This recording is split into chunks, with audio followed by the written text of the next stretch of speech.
Bom dia, boa tarde, boa noite. Estamos aqui para mais um episódio do Zavicast. Eu, Gabriel Avi.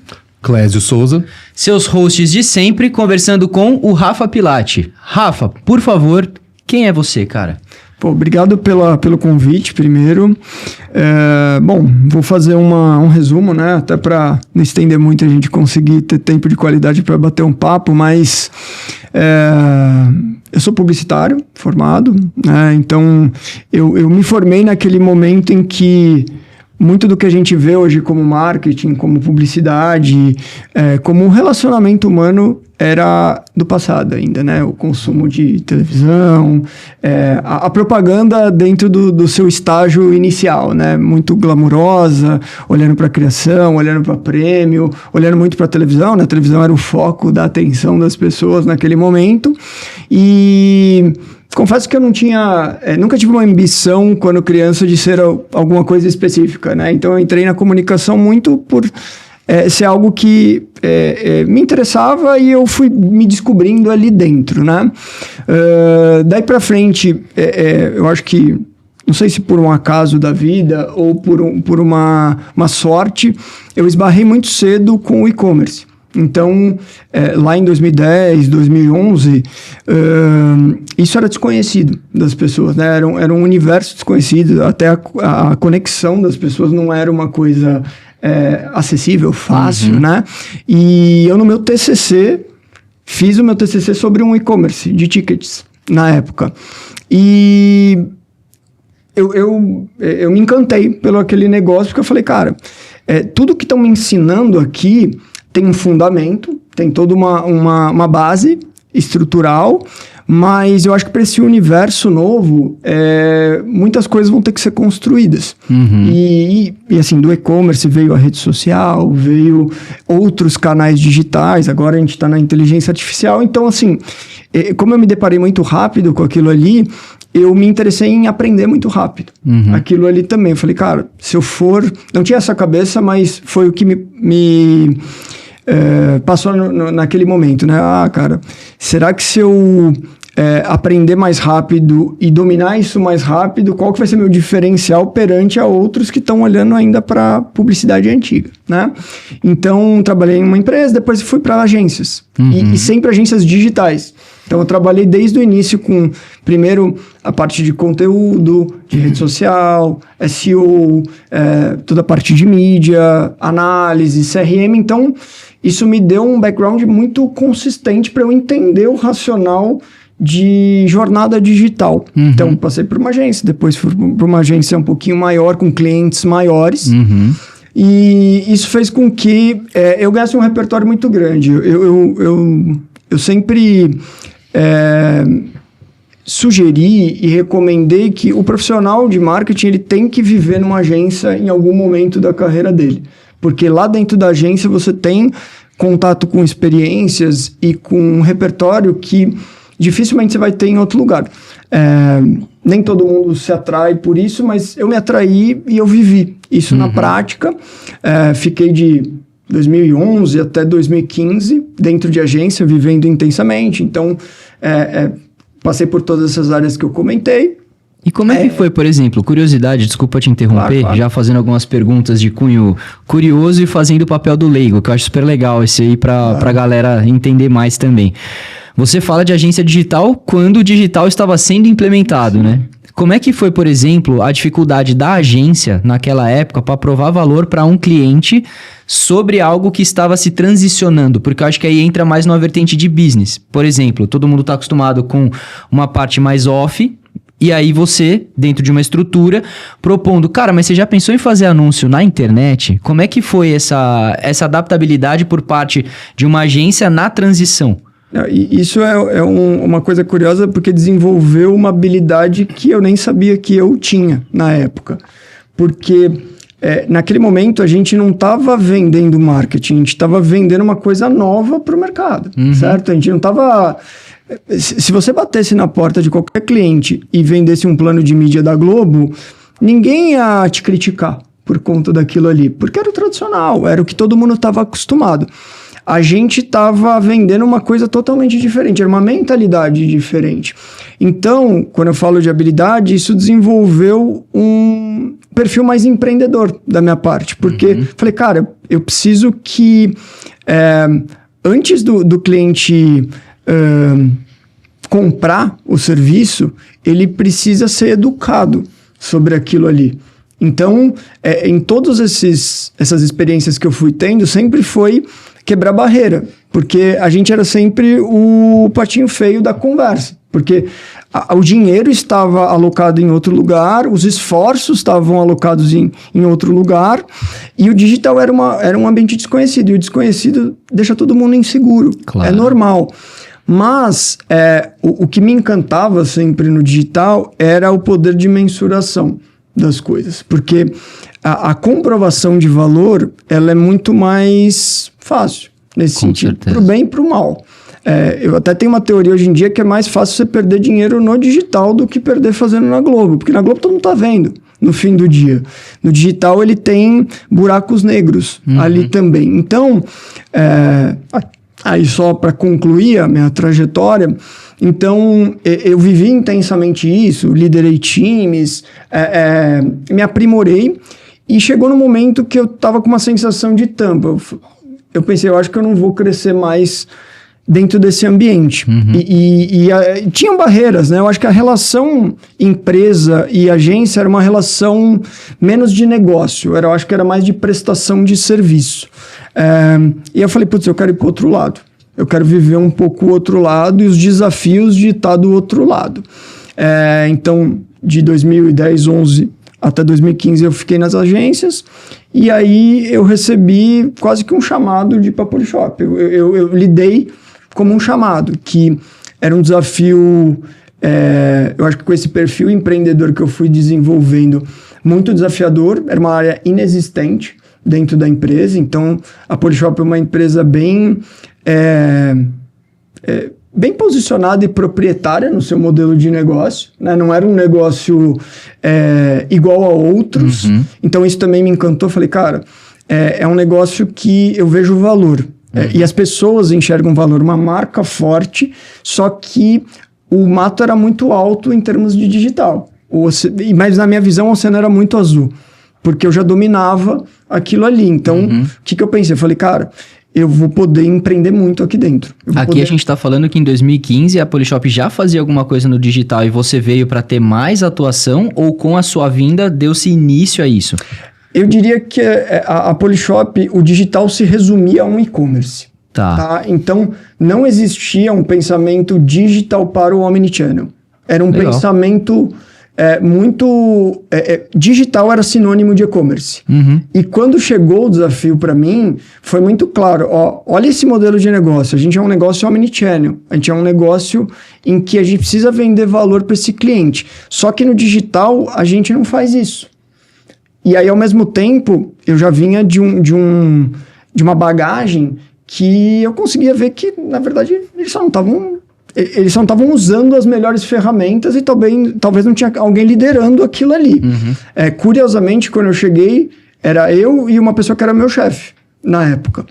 E assim, eu com perfil mais especialista, então isso foi uma visão do meu CMO, que é até hoje o meu CMO, e ele foi visionário no sentido, eu preciso de um cara mais gestor para tocar as relações, né, com a empresa, e eu preciso de um cara especialista para ser o acelerador disso tudo.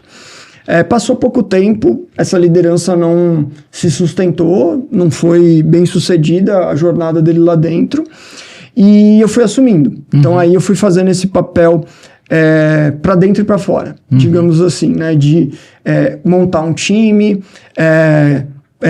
propor novas áreas, absorver outras áreas e, ao mesmo tempo, sempre visando o resultado. E aí volta aquela questão da mentalidade digital. Aqui, a gente sempre foi... eu acho que isso favorece o digital, né? Sempre foi muito fácil e transparente de ó o que está sendo feito e ó o que gera de resultado. E, aos poucos, isso foi amadurecendo dentro da empresa. A empresa foi acreditando, entendendo, a ponto de hoje mais de 70% do investimento é digital, e hoje os canais digitais faturam mais de 50% da companhia. Então, são 10 anos, né? Então, não é uma trajetória de um estalo, né? É uma coisa muito rápida. É uma construção consistente que tem muitos desafios, porque quando a gente está falando de cultura, de mindset, demora as coisas, mas para mim passou num piscar de olhos, porque realmente eu sempre brinco, né? Falam assim, nossa, você está 10 anos na Polishop? Eu falo, cara, eu nunca trabalhei mais de 2 anos na mesma empresa, porque a Polishop nunca foi a mesma empresa. Em 10 anos ela foi mutando, ela foi se transformando a ponto de hoje continuar sendo uma marca muito forte, muito mais digitalizada, mas o principal a gente nunca abandonou nosso posicionamento. Isso é uma coisa que eu tenho bastante orgulho, porque de fato a gente, aquele incômodo lá de trás de, puta, eu preciso digitalizar, mas eu não posso perder minha essência, meu DNA, continua. Então hoje, quando você claramente vai conversar com uma pessoa leiga, popular, consumidora, e você perguntar o que é Polishop e o que é Magazine Luiza, com certeza ela vai conseguir diferenciar o que é uma coisa da outra. São varejistas, competem, mas aqui tem outra coisa. É o diferente, é uma coisa que só tem ali, é o exclusivo, é a inovação, é eu poder ir numa loja experimentar. Então, assim, nesse sentido, eu acho que a gente cumpriu bem com o papel de fazer essa transição e, puta, construir muita coisa. Acho que tem bastante coisa e dá pra gente desenrolar bastante coisa aqui dentro do nosso papo. E primeira pergunta, polêmica. Opa! Adoro. Agência ou cliente? Cara, eu acho assim, se você tem a mentalidade de que marketing é um resolvedor de problema de negócio, é indiferente em que lugar você tá. Porque, para mim, o problema tá no ponto de partida. Se você se posiciona como um pauteiro de rede social, você vai ter um lugar no mercado. Ah, putz, eu vou fazer post de rede social. Tem valor de mercado, tem... E dos dois lados, inclusive, né? Tem demanda, tá tudo certo. Só que qual é o impacto que você tem no negócio? Qual é o impacto que você tem no resultado do negócio? Então, hoje, por exemplo, a gente trabalha com agências e trabalha com time interno. E agência, não sei se todo mundo tem essa consciência, eu vou falar bastante de posicionamento, né? Porque posicionamento, para mim, dita qual é a percepção de valor que o cliente tem de você. Se você se posiciona como eu faço tráfego pago, cara, você está numa camada tática, no máximo estratégica. Quando você está resolvendo um problema de margem do seu cliente através do tráfego pago, você está resolvendo um problema de negócio. Então, o posicionamento é diferente. Então, para mim, não tem melhor nem pior. Eu acho que os dois podem conviver muito bem juntos e cada um tem seu papel. Só que, a partir do momento que você se posiciona da forma errada, você não gera o valor para o seu cliente proporcional e que vai atingir seus objetivos e vai fazer você crescer, entendeu? Maravilha. Cara, eu acho que hoje o papo ele pode ser muito rico em duas vertentes. Porque é o seguinte, aqui no Zavcast eu diria que a gente tem dois grandes públicos, né? O primeiro público seria dos clientes, né? Das pessoas que empreendem, que querem se aprofundar em marketing digital. E eu acho que hoje pode ser uma bela ideia para esse pessoal conhecer um pouco mais sobre esse case da Polishop. Então, acho que é muito estimulante para quem está começando a entender quais foram os principais desafios, onde você diria que ele deve prestar mais atenção. Né? E por outro lado, acho que com essa experiência toda que você pegou, né, recentemente, você tem feito um trabalho muito interessante com agências de marketing, né, na produção de conteúdo para também educar essa parcela. A gente teve um boom de agência de marketing no Brasil e é muito importante, acho que depois dessa leva de profissionais, vinha essa onda de formação, né? Então, acho que pode ser muito interessante porque vendo seus conteúdos nos eventos para essa área, você tem alguns conceitos muito interessantes, né? Acho que a gente pode até começar por aí, por esse ponto de vista de falar com as agências. Você comentou sobre resolver problema, né? E você tem um conceito interessante sobre os os níveis, né, das agências. Acho que ele é bem esclarecedor para a gente entender como é que está o mercado hoje.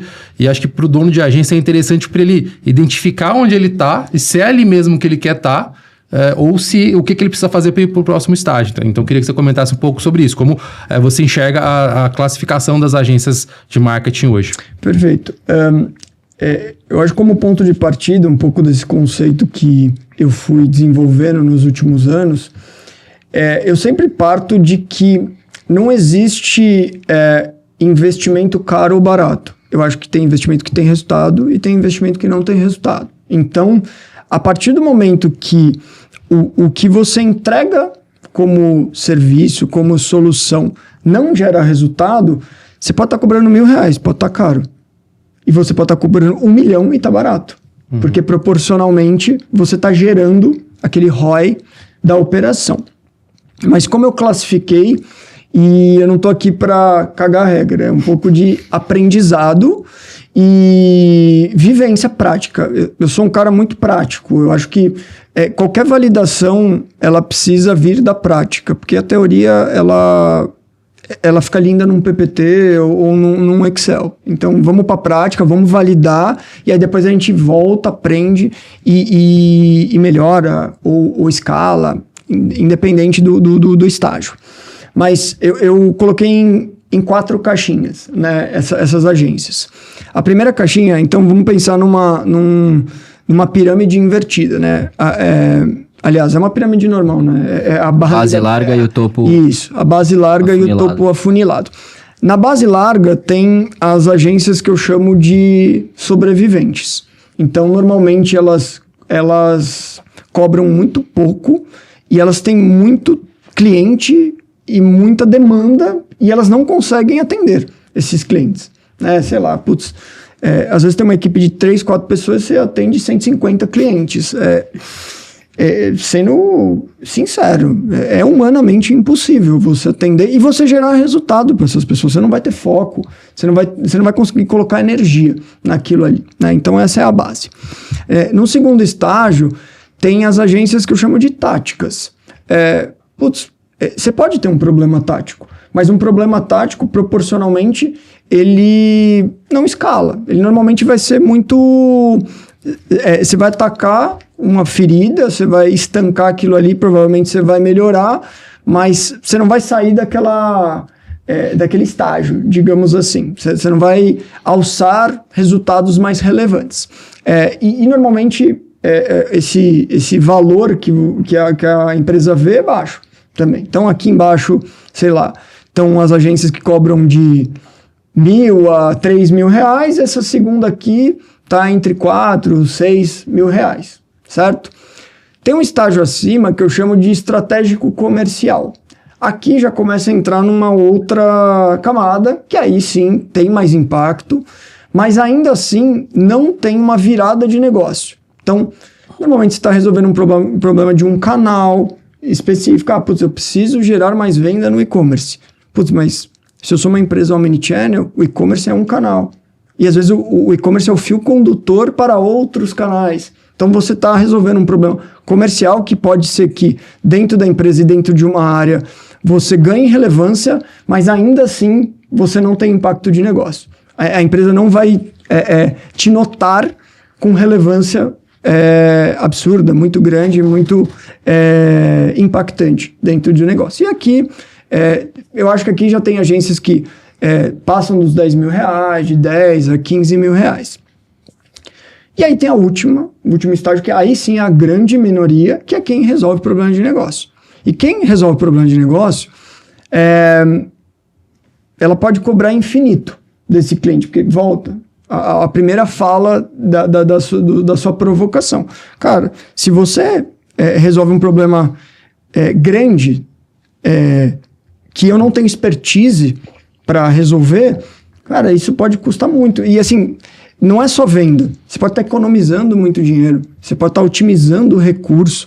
Então, assim, é outro posicionamento e eu acho que a grande maioria não consegue chegar nesse lugar. E assim, às vezes o dono de agência pode estar se perguntando, mas cara, eu tenho 3 pessoas aqui para fazer e tá nesse lugar. Aí eu volto à mentalidade. Porque você pode ser uma agência pequena, mas com cabeça de agência grande. Você não precisa ter 10 clientes. Você pode ter 2, mas nesses 2 você tem um impacto muito grande. Você tem um valor muito grande percebido pelo seu cliente. Até porque vocês são donos de agência. Se o cara bate na sua porta, normalmente ele não tem braço, expertise e às vezes nem energia para fazer aquilo acontecer. Então por isso que ele está chegando em você, certo? Uhum. Então, eu acho que o esforço de você resolver um problema de negócio, às vezes é o mesmo de você não resolver nada, que você está aqui embaixo. Mas tem que estar com essa mentalidade. Então, acho que essa pirâmide, de fato, das agências é o que eu tenho observado. E, tirando, eu acho que a base, todas podem ter valor. Mas aí você tem que se questionar como empreendedor. Será que é o que você quer como negócio? Porque... como qualquer coisa que você quer ser grande ou você quer se desenvolver, precisa trabalhar bastante, mas trabalhar com muito esforço para retornar pouco, eu acho que é esse meio que essas 2 classificações do meio que você tem que se questionar, porque eu não sei se isso vai ter impacto de fato para o cliente e proporcionalmente para o seu negócio também. Então é um pouco do que eu enxergo. Eu tenho algumas provocações para a gente trazer para essa pirâmide, por exemplo, isso que você acabou de falar, pensando em 2 vertentes diferentes. A primeira hoje eu vejo, desculpa o termo chulo, mas uma prostituição muito grande do mercado de agências, e isso a gente vê bastante, a gente sofre bastante, então a gente vê... a gente tem que otimizar preço porque tem um outro cara que vai bater na porta do mesmo lead que a gente está olhando, e independente do valor que você busca agregar aquele possível lead que muitas vezes já foi machucado por outras experiências não necessariamente positivas, o que você vai fazer de diferente se o outro está me cobrando mais barato? E não é sobre valor financeiro, mas sobre o quanto de visão de negócio a gente vai agregar, porque isso é uma coisa que a gente fala bastante. Aqui nós somos empresários, já tendo expertise de outras empresas, e o que a gente quer é ser como se fosse um CMO as a Service. A gente vai te trazer essa visão de marketing que vai agregar ao seu negócio. Então essa é uma questão. A gente está num mercado onde o outro muitas vezes vai simplesmente oferecer um preço mais barato, e o lead com que a gente está conversando, por situações, não vai entender o valor que não é somente financeiro que a gente está propondo. Essa é uma realidade. A outra realidade é para chegar no topo da pirâmide, que é o cara que você falou que pode ter 2 clientes, mas ele ser extremamente estratégico. Eu já vejo, na verdade, antes de eu falar qualquer coisa, gostaria de te provocar, se você puder falar pra gente, o como você enxerga que alguém chega nesse caminho. Eu tenho algumas visões na minha cabeça, porque eu acho que a gente acaba, por exemplo, sendo como se fosse quase um sócio do cliente, né? Então, isso me impede, de fato, de ter vários clientes, porque o tanto que eu vou ser acessado no nível estratégico é elevado. Então, aí, se a gente está falando de troca de valor, de fato, esses 2 clientes têm que financeiramente pagar muito bem para a gente estar se posicionando ali, né? Então, trouxe 2 coisas aqui bastante diferentes, mas temas que eu gostaria de explorar. Não, legal, porque... como qualquer uma das camadas, você tem seus desafios, né? Para você conseguir acessar e conseguir transmitir esse valor, eu acho que tem alguns tijolinhos que você tem que colocar nesse muro, né? Ou melhor, quebrar esse muro, né? Porque muitas vezes a empresa também não está com a maturidade para isso. Porque um ponto do que eu sempre falo quando a gente está nesse ambiente de agência, e nesses anos que eu fui desenvolvendo algumas metodologias, eu sempre faço uma pergunta: o que é o seu negócio? Do inglês fica melhor, né? What business are you in? Em que negócio você tá? Se você está se posicionando num negócio de agência, a cabeça das pessoas já te leva para um lugar. Você já é agência. As pessoas já têm uma percepção de agência. Lembra quando a gente estava falando lá atrás? Putz, na sua trajetória, como era vender o digital? Todo mundo já tinha um repertório de agência. Então, eu tive que desenvolver uma habilidade empreendedora, vendedora, de marketing para convencer que uma agência digital não é aquilo que você conheceu até hoje. Lógico que a gente tem que usar alguns códigos e usar alguns atalhos, mas se você está se colocando igual àquilo ali, Pode ter um caminho mais curto. Às vezes as pessoas acham que o que todo mundo tem como consenso é o mais fácil. Eu já penso diferente. Eu acho que você tem que resolver um problema latente desse cliente e tem que se posicionar num lugar que o seu cliente quase que implore para você trabalhar com ele, entende? Então, assim, por que eu digo o que é o seu negócio? Porque a agência hoje, eu pergunto às vezes em palestra, eu falo, o que é marketing para vocês? Pergunto isso com frequência. Marketing é geração de lead. Marketing é dar ROI. Marketing é eu fazer as pessoas comprarem mais rápido. Eu tô dando exemplos aleatórios. E, de novo, marketing para mim é resolver um problema de negócio. E, às vezes, o problema de negócio é um cliente que ele não tem suporte e ele é carente. Será que você, como agência, não pode se posicionar nesse lugar? Porque, às vezes, o dono da empresa ele quer te ligar 8 horas da noite para falar com você. Entende? Então, o ponto de partida, voltando à sua pergunta, mas como eu me posiciono nesse topo da pirâmide? Cara, você tem que se questionar o que é o seu negócio. Uhum. O que você é bom, né? O que só você faz que os outros não são capazes de fazer. E assim, sabe uma coisa? Não sei se vocês já refletiram sobre isso. Eu sempre reflito porque a gente tem tanta referência boa e a gente, às vezes, não desperta no nosso negócio as coisas boas. Porque eu sempre, quando vou olhar para inovação no geral, tá? Putz, o que o Nubank fez de diferente de outros bancos? Como produto? Nada. Ele não fez nada de diferente. Como produto, como experiência, ele fez muita coisa diferente. Então, às vezes, a inovação do seu negócio não está no seu produto. Às vezes, a inovação do seu negócio está na experiência que você proporciona. Às vezes, a inovação do seu negócio está na comunicação que você tem. Às vezes, a inovação do seu negócio pode estar no público que você vai escolher ser o seu foco. Porque ele pode estar carente. Existe academia Smart Fit e existe academia só para mulheres. Existe academia só para idosos. E continua sendo uma academia. Certo? Uhum. Mas a agência, ela vende marketing, mas ela não faz marketing. É muito perigoso isso, cara. A casa de ferreiro, o espeto é de pau. O tempo inteiro. Então, assim, você precisa se posicionar. Uhum. Você tem que encontrar uma abertura de mercado em que você seja único e você consiga vender esse valor a ponto do cliente se sentir à vontade de falar, cara, realmente você é meu sócio. Você não é minha agência. Uhum.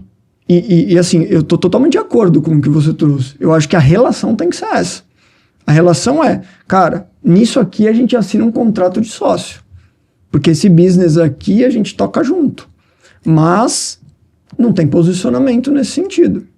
E assim, eu falo com 10 anos de empresa e mais 15 anos de mercado. 5 em agência e 10 em empresa.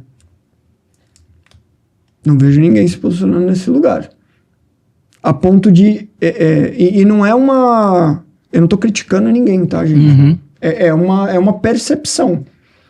São poucas que estão nesse apetite. Uhum. Você falou, putz, fatores. Cara, apetite é risco. Você tem que ter apetite a risco para entrar num negócio que você quer ser sócio. Vocês são empreendedores. Você não entra em qualquer lugar. Assim, você tem que ter uma faísca diferente para entrar em um negócio. E assim, a agência ela tem que estar nesse lugar. Entende? Uhum. E assim, bom, eu acho que tem bastante coisa, mas eu estou trazendo alguns elementos que eu acho que tem que ser provocativo para esse dono de agência e também para a empresa ter a percepção de valor que a agência tem. Porque ela não é uma geradora de lead. Porque se ela for uma geradora de lead, ela tá na camada tática e ela... a caixinha que você vai entrar, puta, vou pagar 3 mil pra essa galera. É isso, entendeu? Uhum. Quando, na verdade, você pode vender um feed de 30, 40, 50, 1 milhão. É isso. Muitas vezes acho que essa é a grande diferença, né? a forma como você conta essa história, como você vende. Lá atrás, quando eu comecei a fazer a agência, eu esbarrei muito nesse erro, né? E até pessoas que estavam próximas de mim criticavam isso, né? Elas falavam, cara, eu vi o Instagram de vocês não postam, vocês entregam um negócio super legal, mas eu não vejo vocês falando disso. E o tempo foi me ensinando, né? O quanto isso é importante. Porque talvez todo mundo que tá nessa situação, né? Que empreende com agências e tá nos escutando, deve estar pensando, cara, mas em que tempo eu vou fazer isso? Porque o grande business aqui é vender tempo. Né? A gente vende o tempo pro cliente e, dada essa precarização do mercado, muita gente abusa disso, né? Então vende 48 horas do dia de 24. E ele fala com que tempo eu vou fazer.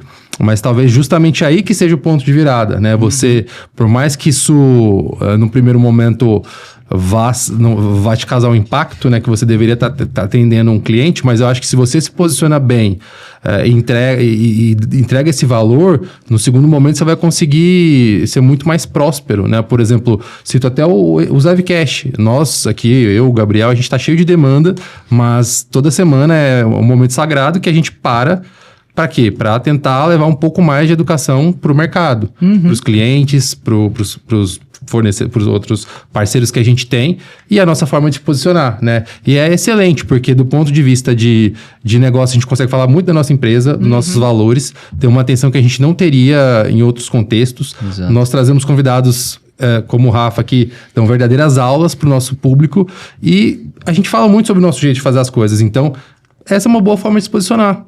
Não gastou tanto tempo, né? Por mais que seja valiosa, mas 1 hora, 2 horas da nossa semana e a gente consegue já fazer algo interessante, né, Rafa? O que mais que você daria de dicas para quem tá nesse dilema, né, de como se posicionar? Talvez alguns quick wins, algumas formas de sair da mesmice e entregar esse valor. Porque volta e meia a gente conversa com pessoas que fazem um serviço bacana, mas não conseguem, né, posicionar isso, não conseguem. É curioso, porque o trabalho dele é fazer isso, mas para ele não faz, né? Eu vou pegar até alguns termos que você usou aí, mas vou começar do começo, né? Qualquer relacionamento exige um ponto de conexão, certo? E a gente sabe que numa venda B2B, né, uma venda de empresa para empresa, ela tem uma jornada um pouco mais alongada, né? Ninguém contrata uma agência, sei lá, por um FII de 30 mil reais de hoje para amanhã. É difícil. Vai ter uma jornadinha para isso acontecer. Mas eu me atento a toda a jornada, todos os pontos de contato, desde como você chegou e abordou aquela empresa, até quando de fato você faz o onboarding, depois como você cria esse relacionamento, essa proximidade. Então, vou falar algumas coisas, né? Eu recebo, sei lá, por dia, alguma proposta, seja de agência, seja de ferramenta, plataforma, influenciador, sei lá, umas 50, 60 por dia. Um monte. Quanto você acha que eu abro para olhar? Eu acabo abrindo bastante porque eu sou meio maníaco de e-mail. Então eu olho a maioria das coisas. Mas em termos de assertividade e de geração de interesse, sei lá, 1%. Muito baixo. Muito baixo. E aí, provavelmente, quem está prospectando na sua agência, na de vocês, ou em outra, vai falar, cara, gerei não sei quantos leads, falei com não sei quantas pessoas, mas tá. Qual é o nível de qualificação? Eu não estou falando nem do lead, eu estou falando da sua abordagem com aquele lead, para começar. E assim, eu sempre cito que você não precisa de muita tecnologia para ter boas informações para chegar mais preparado para o seu lead. Então, você tem Google, você tem ferramentas gratuitas de trends, você tem ferramentas de SEO que tem versões gratuitas aí que você consegue ter um pouco de informação, você tem rede social, você tem, sei lá, notícias, se é uma grande empresa. Então, assim, você consegue ter subsídio de informação para fazer uma abordagem mais personalizada, certo? Você não precisa... eu acho que o tomador de decisão do outro lado, de novo, ele tá com um monte de problema. Ele também não tem tempo. Então, se a abordagem não for sniper, nesse sentido, ele já nem olha. Principalmente via e-mail.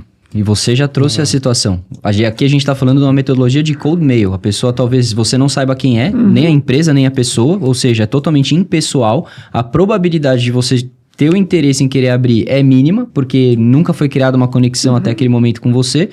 Mas beleza, supondo que você abriu. Eu até li que geralmente você tem 2 linhas quando você manda um cold mail para conseguir travar a atenção da pessoa. Então, em 2 linhas, de alguma maneira mágica, você tem que colocar de uma maneira extremamente direta o que você faz e qual problema você está resolvendo. É exatamente essa dualidade que a pessoa tem que tentar te convencer em 2 linhas dentro de um e-mail, porque senão você sequer vai se prestar a responder, ou enfim, aquilo vai entrar no seu campo de consideração. Eu só mudaria a ordem nesse sentido. Primeiro eu falaria do problema do cliente e depois do que você faz. Porque assim, é muito comum você ver um bloco do que eu sou, do que eu sou bom, do que eu faço. Cara, tem um problema do outro lado. Será que esse problema tem que vir primeiro? Esse arco narrativo não tem que estar no problema do cliente primeiro? De novo, tem certo e errado, mas percepções que eu tenho. Então, falei de um elemento do começo da relação, né? Beleza, você fez os e-mails, teve atenção, marquei uma sessão estratégica com esse cliente. Aqui, eu acho que tem 2 coisas que eu presto bastante atenção. Se quem está do outro lado é um bom perguntador, se a pessoa de fato ela quer se interessar, porque assim, ser um bom perguntador, você já começa a entender a intenção dele com você, certo? E intencionalidade está diretamente ligado à confiança, certo? Então, se você não está com a intenção certa, o outro lado vai falar, putz, é mais uma agência, cara. É mais um cara querendo me cobrar R$3.000 e gerar não sei quantos leads, ou não gerar nada, e boa. E dentro do desenvolver, eu preciso sentir qual é o apetite a risco dessa pessoa. Qual o comprometimento com o resultado que aquela pessoa está tendo. E assim, a conversa você tem que mais escutar do que falar. Se você sair falando... Outro dia pior é que a solução era boa. Mas assim, o cara ficou 1 hora falando. Meu Deus. Oi, tudo bem, Rafael? Beleza? Vamos começar? Vamos. Pau. Falou. E a solução era boa. Mas assim, a abordagem era péssima. Ruim, né? Assim, a gente tem um pouquinho de maturidade para conseguir dividir, até porque ele pode resolver um problema muito grande, meu. Mas, cara, se é qualquer outro perfil de tomador de decisão, o cara fala, chato. O quão disposto ele tá a querer saber do meu problema, né? Se ele só veio, entre aspas, vomitar o que ele tem a entregar, talvez o interesse dele é simplesmente se promover e não resolver meu problema. E assim, cara, inverter a ordem, né? Como eu falei, é mais o que você resolve, o problema que o cliente tem versus o que você faz, entendeu? Tipo, às vezes eu acho que a gente tá falando coisas muito básicas, mas a maioria na prática não executa isso. E aí a última coisa que aí a gente falou na negociação, e eu acho que tem um outro elemento, aí, putz, fechei, fiz um onboard, blá. Tem uma problemática que eu sinto dentro da relação agência e empresa, que é o seguinte: quem fecha é o CEO, quem atende é o estagiário. E aí, cara, é um precipício de qualidade. Quando não é o franqueado, né? Aí piorou.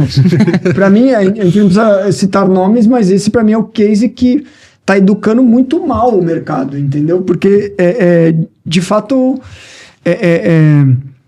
vem o CEO, dá uma aula, o cara é bom, mas, cara, não tem padrão, não tem alinhamento, é muito ruim. Então tem essa questão do precipício que eu falei, que até na palestra eu ilustro com uma montanha, né? Porque o seu tá aqui em cima, tem repertório, tem track record. Você sente que ele vai transformar a sua empresa, né? Que ele vai salvar a sua vida. E o cara é empreendedor, então ele sabe a sua dor, ele vive na pele aquilo ali. Mas quando cai pro estagiário, cara, o padrão cai muito e assim, não é nem menosprezando o estagiário, é até injusto com o estagiário. Esperar tanto dele, né, coitado? Ele não vai te entregar isso. E aí, eu acho que começa a desenrolar problemas na operação, porque você está esperando um resultado, você está esperando um impacto. Aqui é limitado, às vezes está atendendo muita gente ao mesmo tempo. E aí, assim, eu sempre acho que qualquer relação, ela tem que ser de resultado, mas ao mesmo tempo tem que ser de aprendizado mútuo. Você falou de educação, certo? Se eu estou te contratando, eu não tenho essa expertise. Se eu não evoluir meu nível com o tempo que eu estou com você não está cumprindo também com o seu papel, entendeu? Porque você não pode criar uma relação de dependência. Você tem que criar uma relação de prosperidade, de resultado. Então, se você não educa essa cadeia, você continua tendo os mesmos problemas como agência. Sabe? Porque você sempre fica... Putz, eu vou ter que falar pro cara que o fator que tá fazendo essa venda acontecer é uma vantagem comercial. Pô, mas você tá falando isso há 3 anos que você tá com o cara. Mas você não tá educando ele. Então você não tá fazendo ciclos de educação dele. Eu acho que isso é uma coisa que o dono de agência tem que refletir. Como você usa... Porque a agência, ela é um hub de aprendizado, cara. Ela tem muita inteligência dentro da empresa, da agência. Porque ela tem muito cliente... Ela se relaciona com muita gente, mas eu acho que ela não externaliza tudo que ela tem de inteligência. E aí, assim, eu acho uma puta iniciativa que vocês estão fazendo, porque, cara, educar o mercado é a melhor forma de você elevar nível de consciência e você fazer as pessoas quererem você. Exatamente. O que a Polishop fez a vida inteira foi, eu educo o mercado. Há 14 anos atrás não existia air fryer, a gente educou o mercado. Putz, você fazia de um jeito. Tá, mas, cara, esse era o nosso jeito de fazer. Até pra querer mais, né? Pra transcender. Então, eu gosto pra caramba de atingir resultado, de bater meta, mas confesso que acho que você ter esse resultado aí, de você, por exemplo, explicar um conceito, de você ver que o cliente entendeu, de ver que com o passar do tempo da parceria ele começou a ficar mais crítico, é muito legal. Até porque aí ele usa todos os recursos, né? A gente sempre compara que a agência é um automóvel, né? Você pode dirigir ele no trânsito de São Paulo ou pode dirigir ele em Nürburgring. O ponto é como é que você consegue tocar essa relação. Então, educar o cliente, eu acho que pro profissional que se garante, é muito legal. Porque, primeiro que ele vai saber apreciar melhor aquilo que ele está recebendo, né? Acho que se você não tem esse background, você não consegue nem avaliar, e é algo que a gente sempre esbarra aqui, como eu demonstro para o meu cliente o meu valor, e acho que o primeiro passo é educando, né? Porque se você não tem referencial, você não consegue avaliar. E o segundo é ele ver que só em você ele vai conseguir extrair aquilo, e ele vai exigir mais de você e vocês vão fazer uma relação ainda melhor. Então, cara, isso para mim é mais importante até do que o resultado. É a educação, é a parceria que você constrói a partir disso. Você leva muito nível, né, cara? Porque, de novo, vou pegar uma vivência minha. Quando a gente chegou na Polishop, qual que era o grande desafio? Putz, digital, sinônimo e-commerce. Se não dá ROI no e-commerce, não posso aumentar o investimento, certo? Qual que foi a via que a gente desenvolveu? Cara, se eu usar a tecnologia, que na época o Facebook já tinha, putz, vamos pegar a base de venda de loja, plugar aqui, fazer com que faça o match de dados e eu mostre que o investimento que eu estou tendo aqui está tendo impacto na loja. Cara, isso mudou o jogo. Mudou o jogo. Aí, a conversa não é mais digital para o e-commerce, é digital para o omnichannel. Que era na época 70% da venda, era na loja física. Então, de novo, vocês como agência têm total capacidade de oferecer isso para o cliente.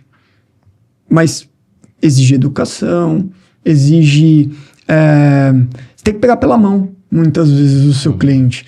Mas, de novo, você falou um ponto que acho que tem que se questionar. Você não tem que vender tempo. Entendeu?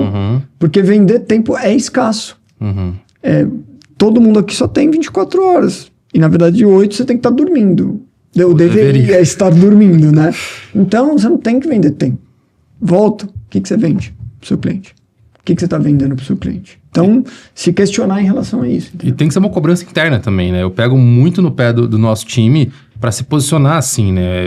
Eu vejo que tem colaboradores que às vezes querem ir pelo caminho ali de mostrar serviço, de passar horas fazendo algo, mas se você voltar, aí você fala com ele, mas você pensou se você fosse por esse caminho aqui? Estrategicamente falando, né? Em vez de ficar lá subindo tantos anúncios, se você fizesse dessa forma, você não ia entregar muito mais valor, ia passar uma imagem. Então, eu acho que é uma cobrança que a gente tem que ter até internamente, Concordo, né? 200%. Até para evitar essa precarização no nível de serviço que o Rafa falou, né? Além de que nós nos tornamos, não só no nosso nível, mas a nível colaborativo dentro da organização, solucionadores de problemas. Exatamente. E aí, de uma maneira, não sei se foi proposital, mas eu diria que de uma maneira implícita, você e a gente na conversa respondeu como o cara vai pro topo da pirâmide. Total. É justamente educando. Eu vou até, quando me perguntam, né, cara, qual o seu perfil que você se define? Para mim, eu sou um resolvedor de problema de negócio. Esse é o meu papel.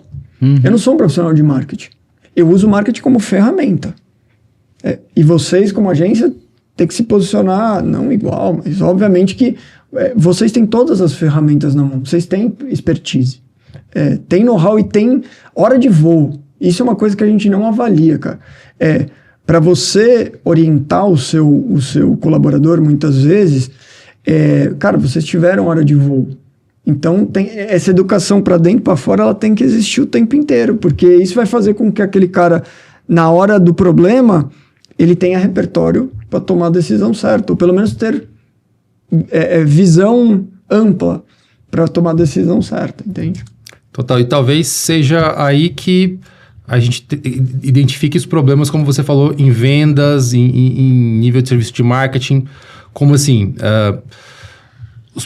Acho que os profissionais eles estão adotando isso como fim, né? Ou seja, adotando marketing digital como fim, adotando vendas como fim, sendo que aquilo é meio que o meio do caminho, né? Então, assim, vendas. O cara que só fala quando vai vender, claramente ele não entendeu o que é vendas, né?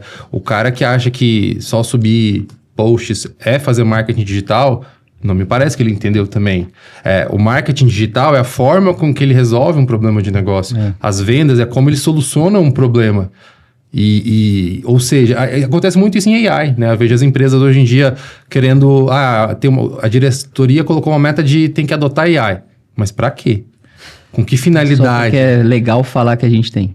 Exato, é uma ferramenta incrível, mas usada dessa forma chega a ser até frustrante, né? Então, a AI da mesma forma, ela tem que ser usada para algo, para reduzir custos, para aumentar a produtividade. Eu acho que é aí que rola essa subversão, né? De achar que aquilo é o fim da parada, como na verdade é só o caminho que vai levar até o resultado final, né? Eu concordo muito com o que você está falando, entra um pouco também no que o Rafa falou mais cedo, em relação à questão de performance. Eu acho que hoje a galera leva a performance, que é o fim, como sendo o grande objetivo de tudo. Porque no fim, tem que se pagar, o ROI tem que ser positivo. Acho que esse é o grande desafio, de olhar para essa situação de performance e entender que isso, de fato, tem muitos outros nuances dentro do negócio. E aí, se apropriando culturalmente da sua fala do começo da conversa, é justamente o valor intangível do negócio, que às vezes você pode resolver um problema gigantesco, isso pode custar uma fortuna, mas ainda que te custe uma fortuna... Na verdade, para o teu negócio foi positivo no fim das contas.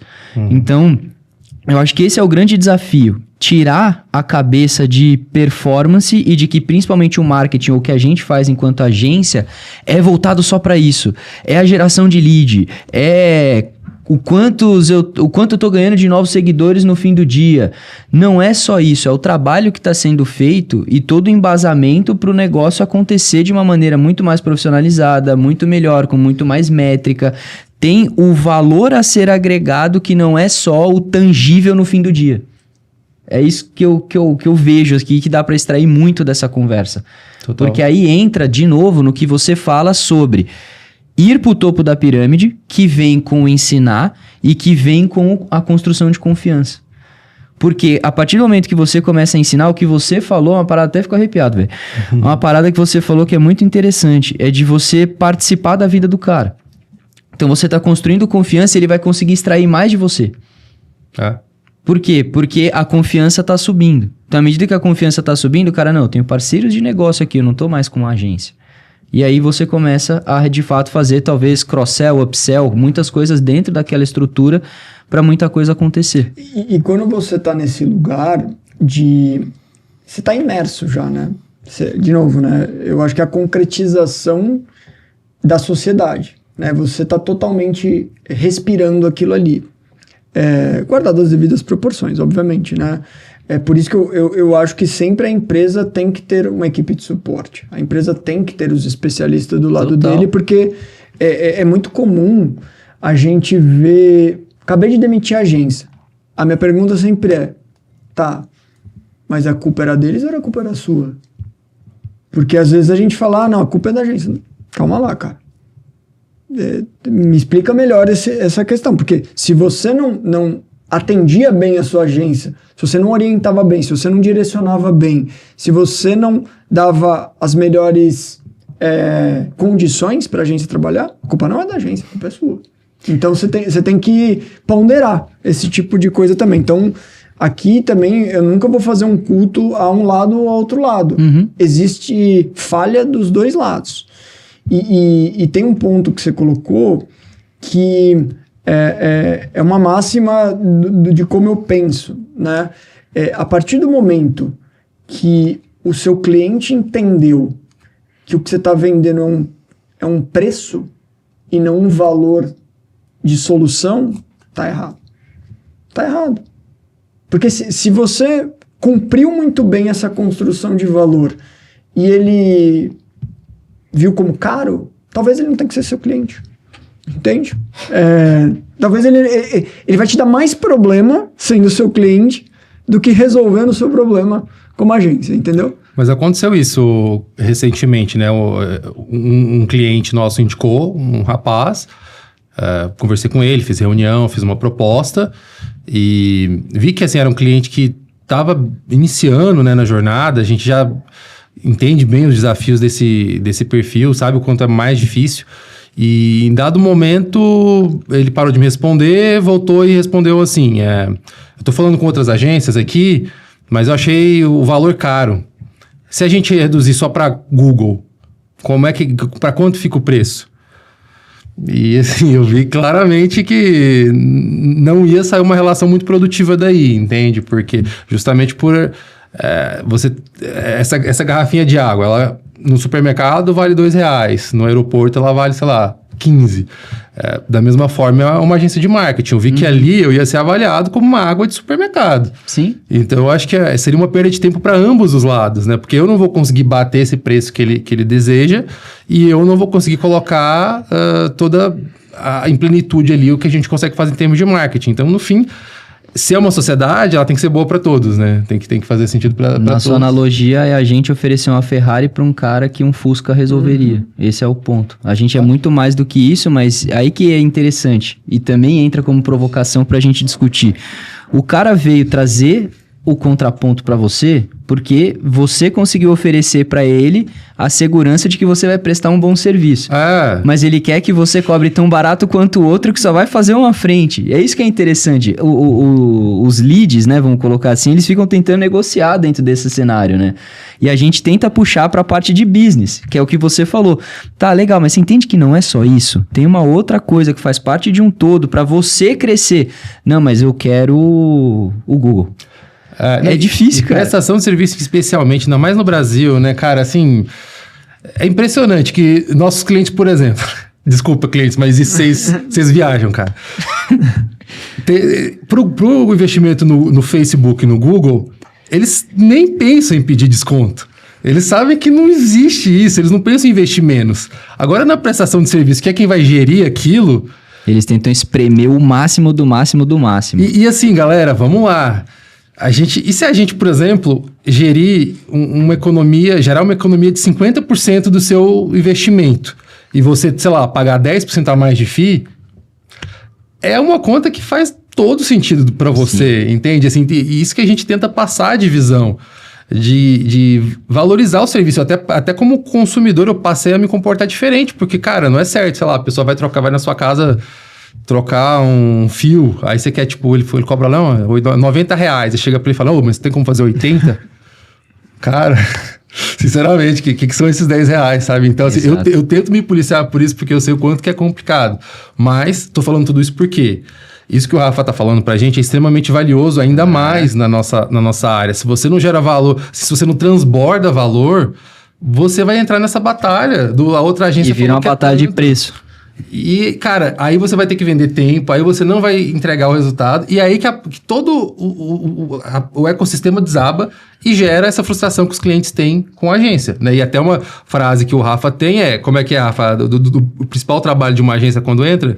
Cara, eu ouvi, isso não é uma frase minha, tá? Eu ouvi de outra pessoa, então não me cancelem nesse sentido, mas normalmente o maior desafio da agência que foi contratada é arrumar o que a agência anterior fez.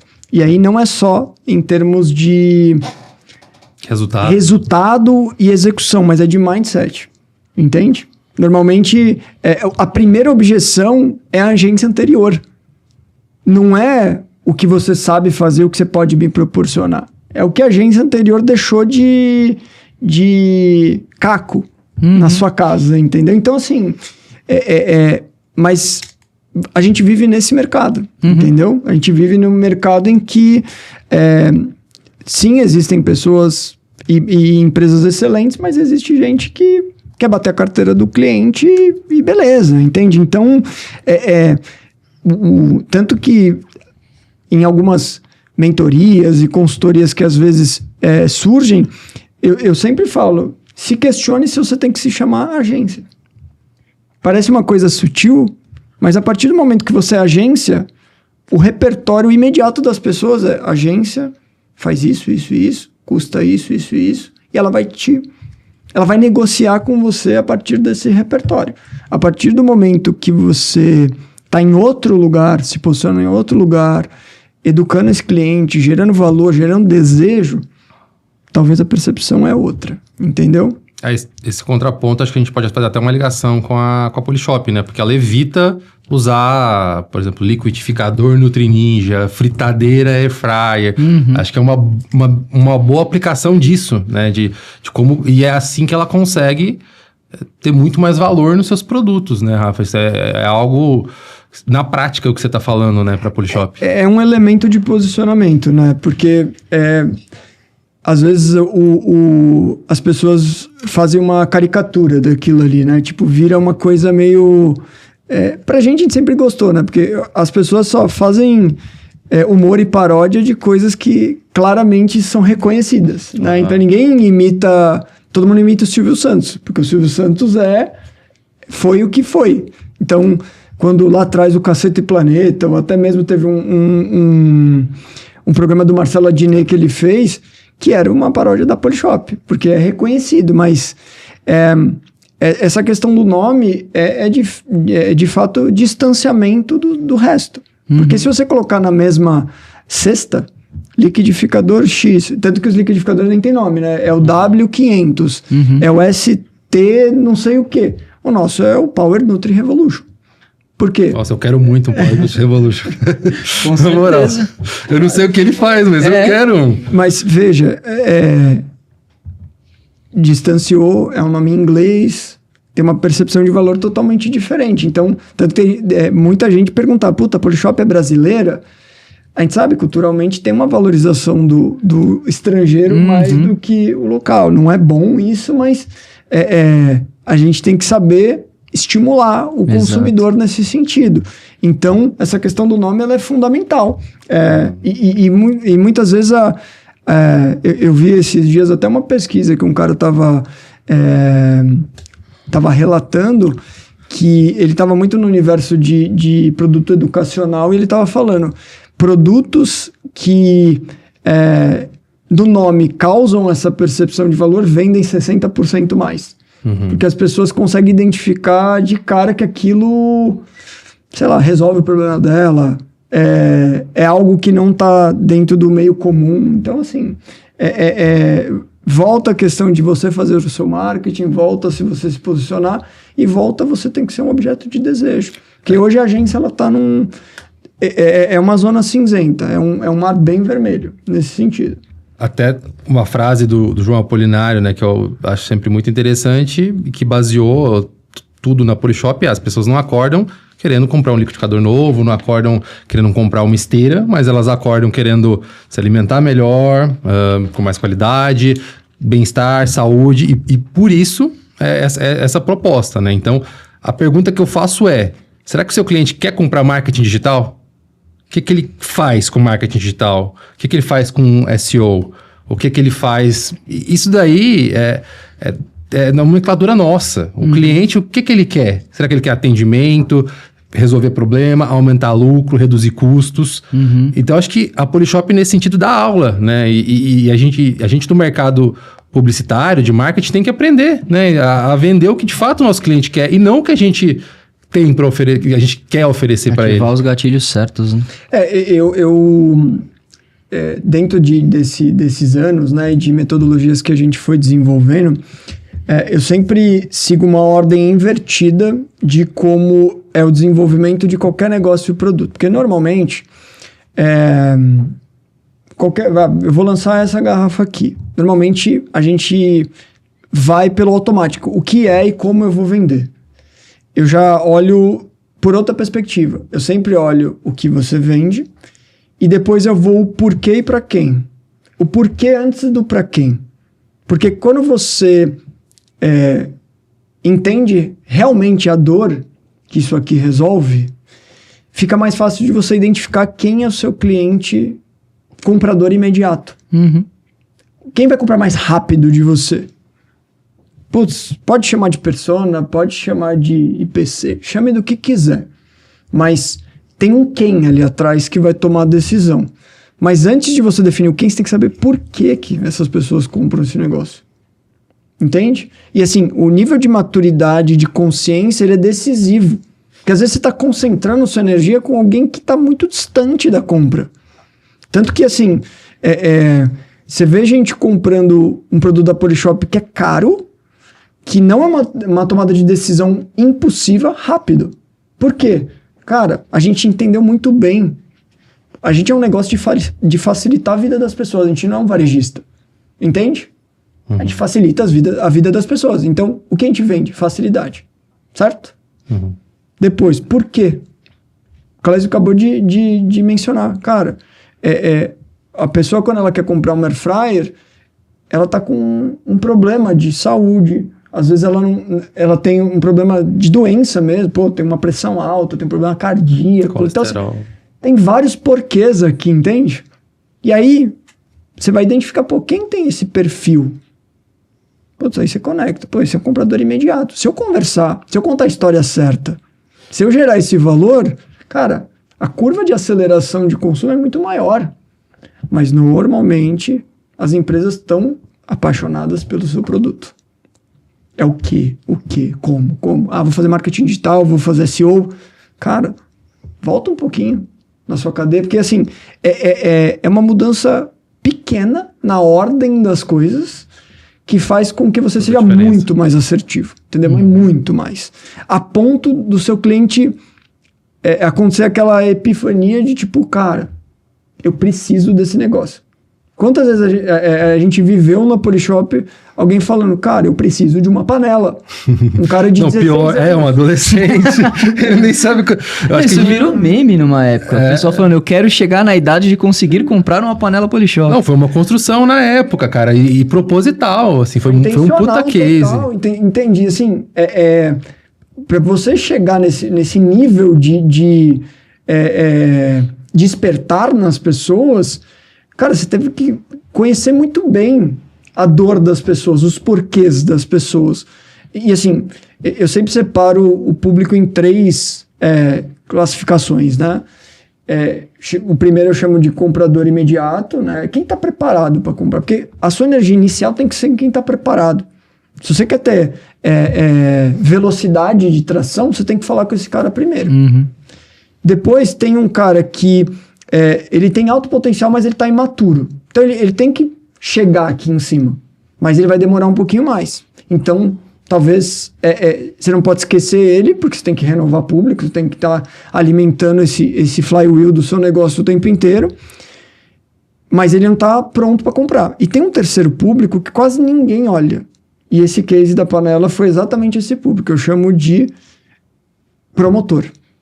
Quem é o promotor? É o cara que fala muito do assunto. E hoje a gente tem muito canal. Então, se você com intencionalidade chega no público promotor, você tem mídia gratuita das pessoas. Entende? Você vira meme. As pessoas botam... Hoje, o que todo marqueteiro deveria pensar é, cara, como que a minha comunicação chega num grupo de WhatsApp? Porque chegou no grupo, cara, espalha. E é invisível, porque você não consegue mensurar. Mas é porque o negócio já virou epidemia, entendeu?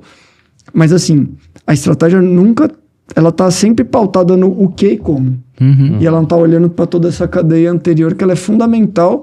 E de verdade, às vezes você vai gastar um dia a mais para fazer isso, mas assim, o nível de assertividade que você vai ter é absurdo. Não, show Sensacional. De bola. Acho que a gente tá já quase indo pro fim, né? Mas eu acho que a gente não poderia sair daqui sem também falar com o outro lado da moeda, né? O lado do cliente. Então, Rafa, o que se daria aí também de visão para quem está contratando uma agência?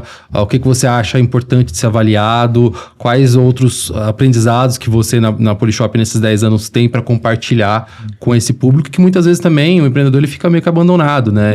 O negócio dele não é marketing, ele, sei lá, vende sungas de tricô branca. Caraca. E ele acaba sendo uma coisa que ele precisa ter, né? E ele não sabe como avaliar. O que a gente vê muito aqui no Zavcast entrevistando os empreendedores é isso, né? Então, o que você teria para falar também, para compartilhar de conhecimento com essa pessoa? Tá, algumas coisas eu fui falando aqui, mas eu organizaria em 3 pontos principais, tá? Uma é o quanto esse prestador de serviço está interessado e engajado a entender seu problema e conhecer seu negócio de fato, não simplesmente falar dele, mas ouvir mais. Então acho que esse é o primeiro ponto. O segundo é o comprometimento com o resultado. Acho que precisa haver essa... A gente falou de uma sociedade nesse momento, né? Precisa haver esse comprometimento e ele é mútuo. E tem um terceiro ponto que eu acho que tudo que você tem de repertório que você já construiu, você precisa, de fato, expor e dar acesso ao seu cliente. Então, seja case, seja network, seja...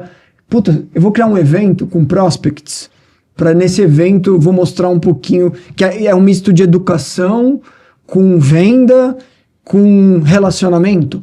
Sabe? Porque, às vezes, como vocês falaram, o dono da loja de sunga, ele não tem esse repertório. Ele ouviu falar de marketing digital que talvez seja até um ruído, não seja nem a realidade daquilo ali.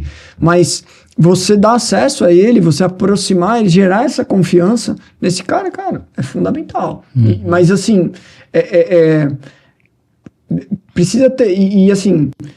Precisa ter esse entendimento também de a gente não criar os vales, né? Que eu falei, né? De tipo, vocês dois que são hiper capacitados, hiper experientes e com repertório gigante, e quando cai para dentro, a gente desce o nível muito grande, né? Já é uma etapa posterior, mas você tem o empreendedor, dono de negócio, tem que ter atenção a isso. Tipo, quem vai me atender? Não é só trazer, é manter, né?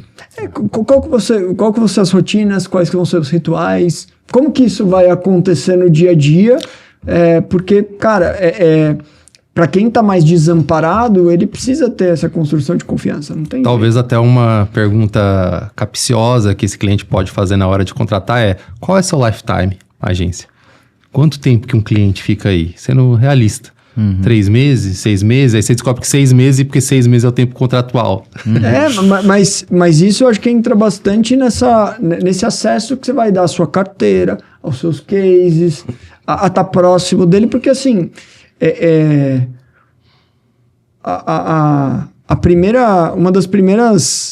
um dos primeiros passos da confiança é você confiar, né? Tipo, às vezes as pessoas falam, puta, ninguém confia em mim. Mas, cara, você confia nas pessoas? Você é um puta desconfiado, meu. Como as pessoas vão confiar em você? Entendeu? Então, eu falo bastante de confiança, porque pra mim, a confiança ela é o fio condutor de qualquer relacionamento que existe. Tá? Então, quando a gente fala de familiar, um relacionamento afetivo, um relacionamento corporativo, cara, a confiança, se ela não é a primeira coisa, ela é a segunda ou a terceira, na média. Então, você trabalhar para conquistar e construir uma relação de confiança é fundamental, cara. É fundamental, mas normalmente quem tá negociando, quem tá ali na linha de frente não tá considerando isso. Porque a gente fala isso com muita recorrência até em outras conversas. A partir do momento que as pessoas confiam em você, provavelmente você vai vender qualquer coisa para elas. Qualquer coisa. E assim, por isso que você vê um influenciador digital gigante vendendo qualquer coisa, às vezes até de baixa qualidade, porque as pessoas realmente confiam nele. É maluco você tangibilizar algumas coisas, mas é a realidade. E no fim é tudo sobre pessoas, né? São relacionamentos humanos que a gente está diariamente tendo, né? Eu acho que temos. Belíssimo episódio do Zavcast. Inclusive, curiosidades à parte, esse carinha aqui falou pra mim, acho que teremos o melhor episódio do Zavcast. Então a gente veio com a missão de justamente tentar fazer o melhor episódio aqui. Posso dizer que, cara, em conteúdos riquíssimos do nosso mercado, que a gente faz, dicas e etc., realmente está muito acima. Acho que ajuda muito as duas pontas, né? Exatamente. E essa é a nossa missão aqui no Zavcast, trazer essas discussões para o mercado. Exato. Então, Rafa, obrigado pela contribuição. Até queria que você compartilhasse aí os seus canais para quem quiser te achar. Você também está fazendo um conteúdo nas suas redes muito interessantes e super sigam o Rafa nas redes sociais deles. Eu que agradeço. Obrigado pelo convite. Acho que dos meus propósitos é, de fato, educar mais esse mercado digital, um pouco do que eu estou me propondo nessa nova fase, depois de anos em agência, anos em empresa, dar acesso a mais pessoas a um repertório e um conhecimento que nem todo mundo tem. E eu me sinto hiper privilegiado de ter adquirido isso, e sou um cara curioso, sou um cara que vai atrás das coisas, então isso fez com que eu enxergasse valor e, assim, eu tenho recebido feedbacks muito legais. Quem quiser me seguir dentro do Instagram, TikTok, é o @marketing de confiança. Curiosamente, é muito do que eu falo, né? De como você cria um relacionamento de confiança. Então, ali tem muita dica prática, estratégia prática para você aplicar no seu negócio. E se quiser me seguir no LinkedIn, Rafael Pilates, vocês vão me achar lá. E é mais um canal que eu não tenho uma frequência tão grande como no Instagram, mas eu compartilho bastante coisa ali também. Excelente. Bom, então é isso. Muitíssimo obrigado mais uma vez. Obrigado, meu parceiro, obrigado, sempre. Irmão. Obrigado, Sal. E ficamos por aqui, gente. Espero que tenha somado muito no conhecimento de vocês, porque realmente o que a gente conseguiu produzir aqui hoje, estou embasbacado.